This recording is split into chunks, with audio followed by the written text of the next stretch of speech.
Hello everyone, welcome to my channel and this is సంధ్య.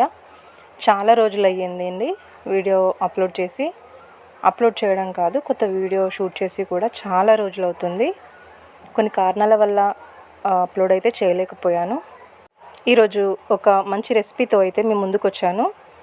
నా ఛానల్ని కొత్తగా చూసే వాళ్ళైతే ఖచ్చితంగా సబ్స్క్రైబ్ చేసుకోండి. కొత్త వీడియోస్ అప్లోడ్ చేయలేకపోవడం వల్లనేమోనండి చాలామంది అన్సబ్స్క్రైబ్ చేసుకుంటున్నారు. అలా ఏం చేయొద్దండి, మీ సపోర్ట్ నాకు చాలా అవసరము.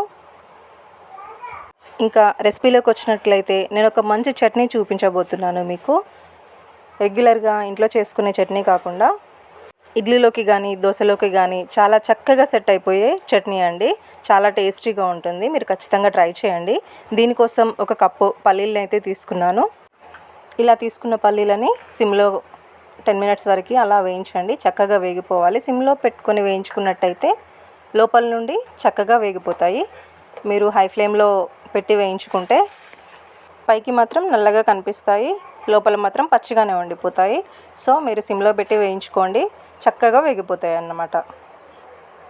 ఇలా చక్కగా వేయించుకున్న తర్వాత వీటిని ఒక బౌల్లోకి తీసుకొని పక్కన పెట్టేసుకోండి. చూడండి, ఇలా వేగితే సరిపోతుంది. మనకి పైకి కొంచెం కలర్ మారినట్టుగా వేగిపోయినట్టుగా కనిపిస్తుంది కదా, ఇలా అయితే సరిపోతుంది. ఇప్పుడు ఒక బౌల్లోకి తీసి పక్కన పెట్టుకోండి. ఇవి చల్లారనిద్దాము.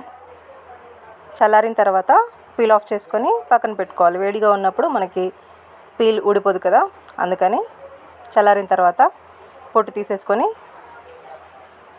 చట్నీ ప్రిపేర్ చేసుకుందాము.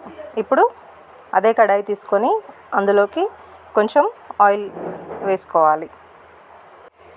నేను చూపిస్తున్న చట్నీ అయితే ఓన్లీ పల్లీలతో కాకుండా, ఓన్లీ కొబ్బరితో కాకుండా రెండింటితో కలిపి చేస్తున్నాను. సో చాలా టేస్టీగా ఉంటుందండి. ఈసారి ట్రై చేసేటప్పుడు మీరు ఖచ్చితంగా ట్రై చేస్తారని అనుకుంటున్నాను. ఇప్పుడు ఆయిల్ వేడైన తర్వాత ఇందులోకి 1/2 స్పూన్ జీలకర్ర వేసుకోవాలి. జీలకర్ర డైజెషన్కి చాలా హెల్ప్ అవుతుంది. అలాగే 10 వరకు పచ్చిమిర్చి తీసుకున్నాను. ఇవి కారం ఎక్కువ ఉండవు కాబట్టి నేను ఎక్కువగా యాడ్ చేశాను. మీరు కారం తక్కువగా తినే వాళ్ళైతే మీ రుచికి తగ్గట్టు యాడ్ చేసుకోండి. ఇవి కొంచెం ఫ్రై అయిన తర్వాత ఇందులోకి మనం టొమాటోస్ని కూడా యాడ్ చేసుకోవాలి. టొమాటోస్ ఇష్టపడని వాళ్ళు చింతపండు కూడా యాడ్ చేసుకోవచ్చు. నేను ఒక 2 పెద్ద టొమాటోస్ తీసుకున్నాను. వాటిని ఇలా ముక్కలుగా కట్ చేసుకొని ఇందులో వేసుకున్నట్టయితే తొందరగా ఫ్రై అవుతాయి. సో మీరు ముక్కలుగా కట్ చేసుకొని వేసుకోండి. వెంటనే ఇందులోకి ఉప్పును యాడ్ చేసుకోండి. ఉప్పు యాడ్ చేయడం వల్ల మనకి టొమాటోస్ తొందరగా మగ్గిపోతాయి కదా, సో యాడ్ చేసుకోండి. ఇప్పుడు ఒక 2 minutes వరకు చక్కగా ఫ్రై అవ్వనివ్వండి. ఇలా కొంచెం ఫ్రై అయిన తర్వాత ఇందులోకి గుప్పెడు కరివేపాకును యాడ్ చేసుకోండి. కరివేపాకు చాలా మంచిదండి. మీరు ఇందులో నుంచి తీసేయడానికి ఛాన్స్ ఉండదు కాబట్టి ఇందులో వేసేసుకోండి. మిక్సీ అయిపోతుంది, మనం ఈజీగా కూడా తినేసేయచ్చు. పిల్లలు కూడా కరివేపాకును మొత్తంగా తినడానికి యూజ్ అవుతుంది. ఇప్పుడు ఒక చిన్న కొబ్బరి ముక్కను తీసుకోండి. నేను పచ్చి కొబ్బరి యూజ్ చేస్తున్నాను. మీరు ఈ ప్లేస్లో ఎండు కొబ్బరి తురుమును కూడా యూజ్ చేసుకోవచ్చు. బట్ పచ్చి కొబ్బరితో చాలా టేస్టీగా వస్తుంది, స్వీట్గా వస్తుంది కాబట్టి పిల్లలు పెద్దలు అందరూ చాలా ఇష్టంగా తింటారు. ఇవి చక్కగా ఫ్రై అయిపోయినాయండి. ఇది కొంచెం చల్లారడానికి పక్కన పెట్టేసుకుందాము.